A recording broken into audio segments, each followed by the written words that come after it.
got this new tablet a while ago, and this will be my first time using it actually as a tablet. So hopefully it'll take a look. Let's see how that goes. You never know. That's how we roll. That's how we roll.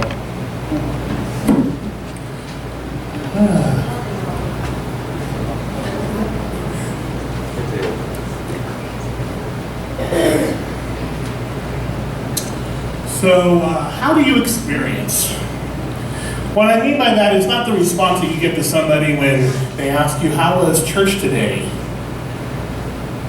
But what I mean is, how are you in the events of your life? If you are here at church today, present not just physically, but spiritually, how are you in the experience? What are you doing to maneuver, to work through that? So I wanted to share a few stories with you for 3 different people. The first story is about Annette. When Annette was young, she became fixated on her perception of the perfect wedding. She had seen all the princess movies, Disney cartoons.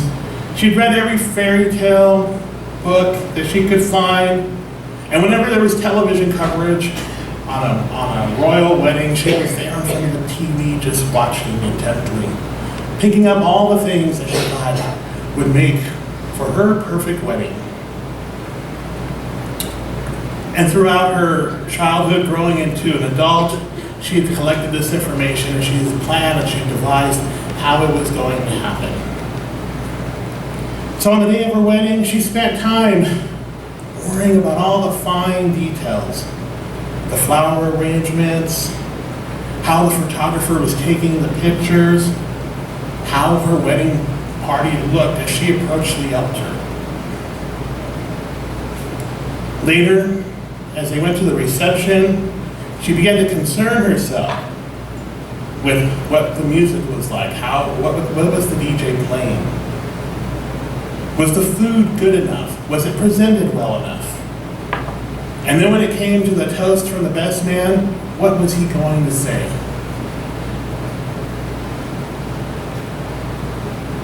There were so many little things that she was fixated on that didn't meet her expectations of her childhood perfect wedding.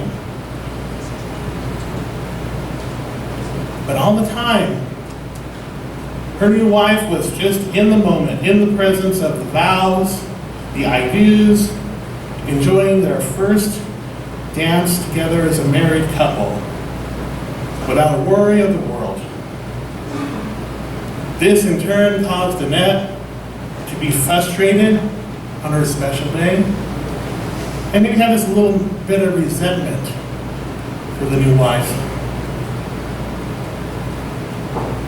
And we move over to the story of Pastor James.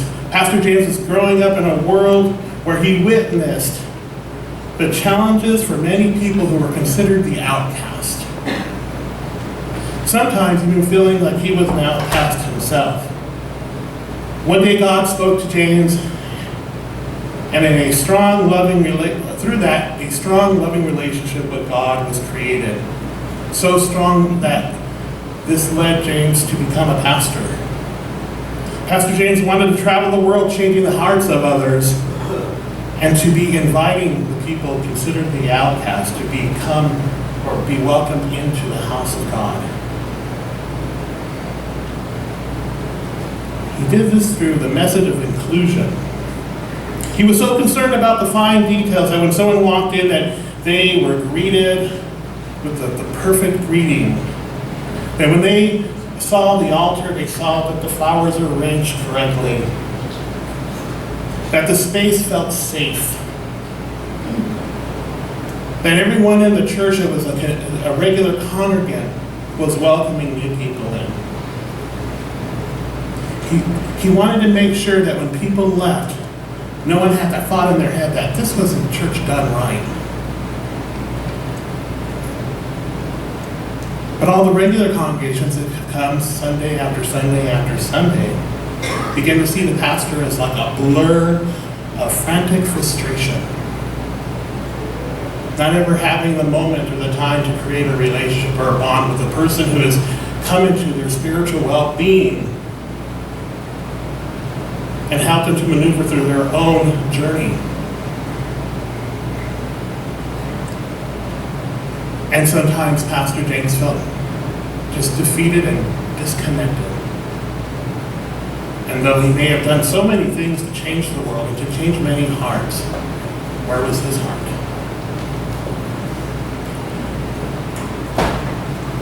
As Diana, another person in my stories, as Diana's mom reached her 70s, she started to have many physical complications from years of unattended diabetes issues. So at this time, Diana is spending hours worrying about her mother. And because her mother has limited mobility because of the diabetes and how it affected her body, she would spend even more time taking care of her mom, taking her to doctor's appointments, shopping for groceries for her, attending to her wound care, picking up prescriptions, spending hours on the phone being her medical benefits advocate. She became an exhausted shell of her former self while drawing further and further away from the people in her life like her husband. Maybe you know someone like this. Maybe you can identify with Annette, Pastor James, or Diana. In today's reading, we are reading from the Gospel of Luke. The underlying message in Luke is that Jesus is the Savior of the whole world. And it's thought that the book was written by Luke, who was the only non-Jewish author in the New Testament, writing his accounts of Jesus to other non-Jews. I think this is an important thought to think about, because sometimes I think with all things, and especially when we talk about organized religion, we kind of get in a little bit of a clique moment. Our own little group, our own little tribe. So it's interesting to hear that these are words spoken by a person who isn't necessarily associated with a group of people. I guess the group of people would be the other, if you had to put an association. Luke's accounts of Jesus had his own flavor.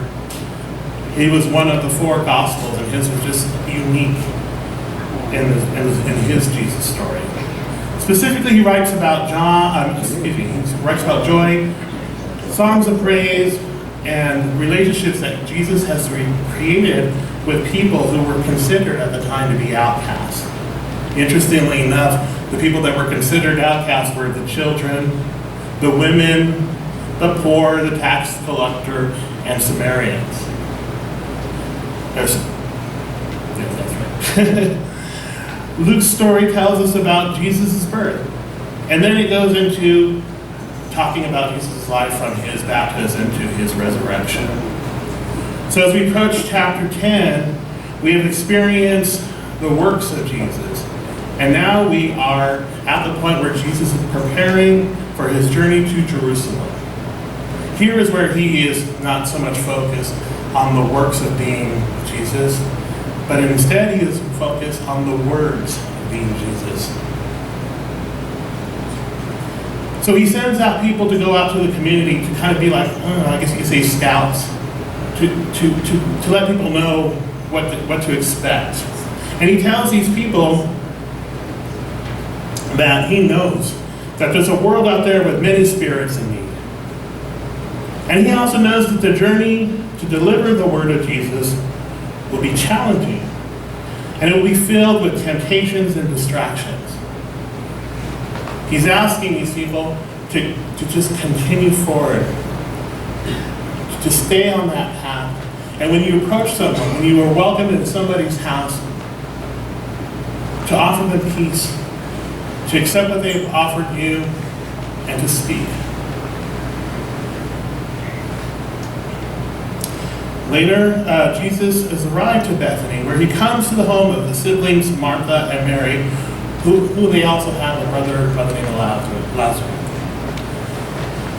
And like many families, You witness the amazing phenomenon where the siblings can have such completely different personalities. You would think that everyone's like, you kind of grow up together, you grow up with the same values, and that may be true. But we are just blessed with these minds that can work in a way that works for our individuality. And so Martha and Mary were different individuals.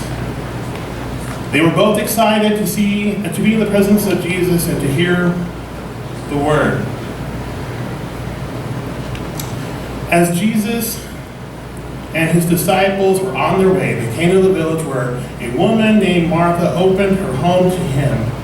She had a sister named Mary who sat at the Lord's feet listening to what he said.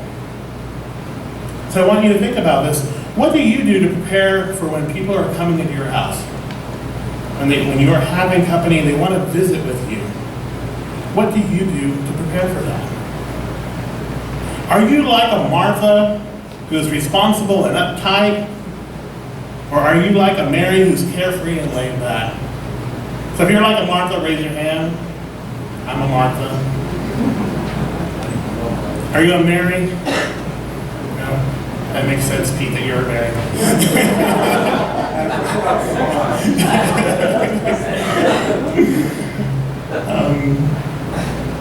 But Martha was distracted by all the preparations that had to be made.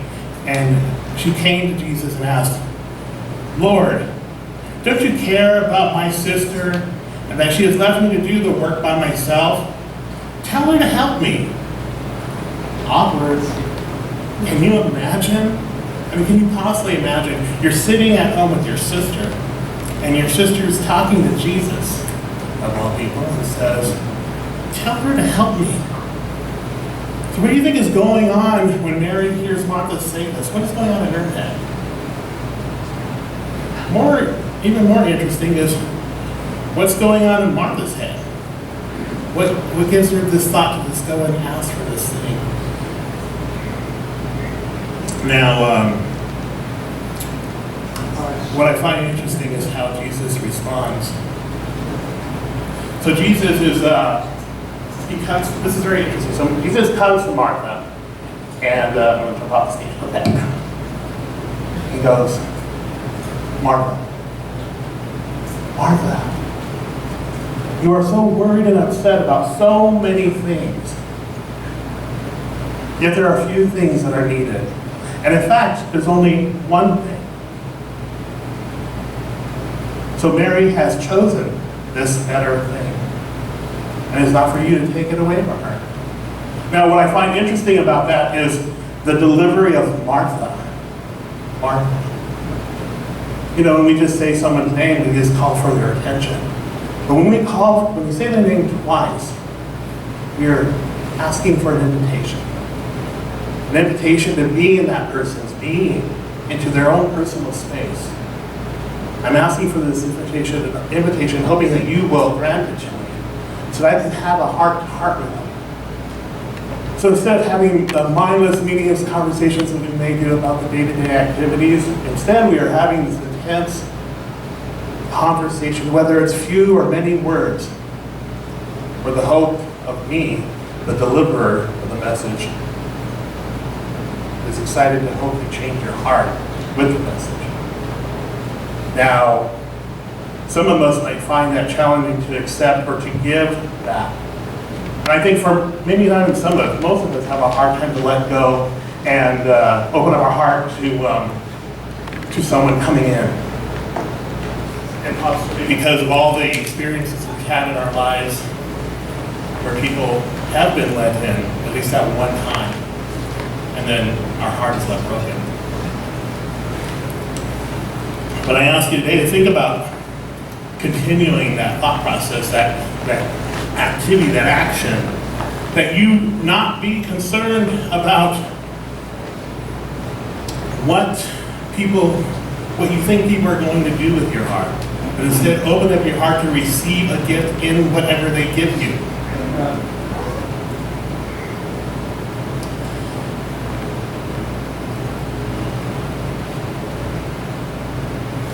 Maybe you're like many of us who are followers of Jesus. We are conflicted between action and adoration. Of the many teachings we've received, we are called to take action to the fulfillment of our spiritual selves and to share the love of God with one another. We also are taught to have adoration of Jesus and to be in the presence of God. Both are very important in our relationship with God, but many of us struggle with creating that balance. And this is maybe like everything else in our lives, we have to struggle with balance.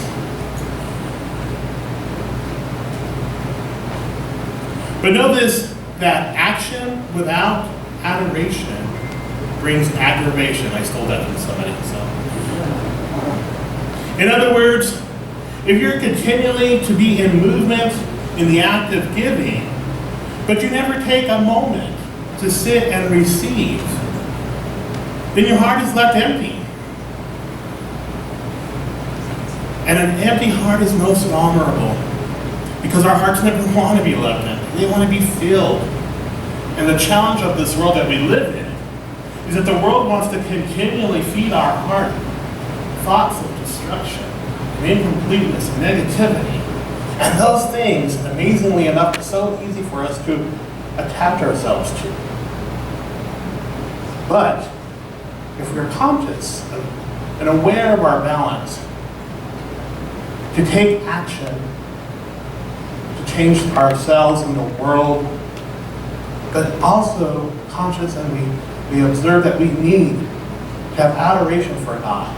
And in doing so, we are being fulfilled and our heart is being kept in balance and completely and utterly always filled with love. There's no room left for what the world can put into it. It's challenging, I admit. There's many times in my life where I want to be the person that just everyone is attracted to and want to feel love and give love. But man, there's times when you're just living in the world and you're like, why? Why am I driving on this road? Why are these people around me? You know? Why are people giving me tons of work to do at work? Why is my retirement not what I expected? I feel like you would know this. You felt that, you know, these things, these come in, and I think our challenge is to step away. You know, I mean, we have to experience these things. These are our feelings. We can't just be like, oh, we can't have that feeling. We have to have these feelings.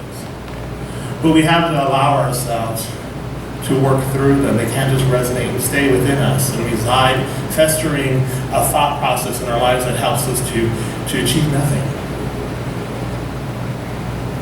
So as we look back at our stories of Annette, Pastor James, and Diana, could Annette have let go of the idea of the perfect wedding? What would have happened with the memories that she would have retained of the event, of this important event in her life, if she instead of taking action to make sure all the fine details were done, she took action to empower her wedding party to do the things for her, and accepted whatever the results or the outcome of these things were. That whatever took place, was in place, was of God. And God wanted us to remember something or to take away from something that was received, whether it was what we did expect or not, and whether we perceive it to be bad or good. What if she saw the wedding presentation only as the icing on the cake, and instead it was more focused on the cake? That she was able to allow herself to embrace the love that she had, her new wife had, and everyone that was there in support of them had. What if Pastor James stopped to breathe? To be fully engaged in group activities, to allow the newly changed hearts that he had been so instrumental in changing, to allow those hearts to give back the appreciation, the understanding, the invitation to be in that pastor's life. It is described in John 12 that in a later visit that Jesus had with Martha, Mary, and Lazarus, that Mary anointed Jesus by washing his feet with her hair. What would it mean for Pastor James to allow himself to receive this type of love from his congregation? Would Diana's relationship with her mom, husband, and other family members be different if she would allow herself to receive respite? For so many of us that want to make a difference in the world and want to see change, it's hard to just take a moment and let ourselves breathe and relax and rest. I don't see respite as an opportunity for you just to let things go, but instead it's an opportunity to let things in. What if she asked her siblings to help with her mother's care? Does everything need to fall on her shoulders? What would it be like if she just took a moment to sit with her mom, to be in relationship with her mom, instead of worrying about the care of her mom? Because inside this ailing body is still a person. And yes, this person needs the physical care and the well-being. But this person also needs to be in community. And sometimes people in these circumstances are not. They're locked away in a little room waiting for someone to assist. But sometimes our heart needs more assistance than our body does. Our life experiences should not leave us feeling empty, exhausted, defeated, lonely, or resentful. We should allow ourselves to sit. To sit in the presence of God, not only to be surrounded by God, which I feel completely and utterly when you're here, I feel like you're surrounded by God, but instead to be enveloped by the Spirit of the Lord. Have the Spirit of the Lord take over you. Come within you. Allow yourself to be vulnerable. No one's judging you here. I truly believe that. And if you think you are judging someone, I'm giving you a new directive today. Judge no one. But instead, allow your heart to heal the heart of another. Allow ourselves to be nourished and renewed so that we are ready to rise up again and make differences in this world and to be able to show love for one another. If this struggle is you, about you, let's work to make a change. Starting today, every day. We do this by communicating with one another. Do I have a plan for you? Do I have a 5-step plan? No, I don't. But I have a willingness to hear you. And I hope that you have a willingness to hear me. And in doing so, we support one another. And we make changes in ourselves. And we are empowered. We are strengthened. And we can go and make changes in this world.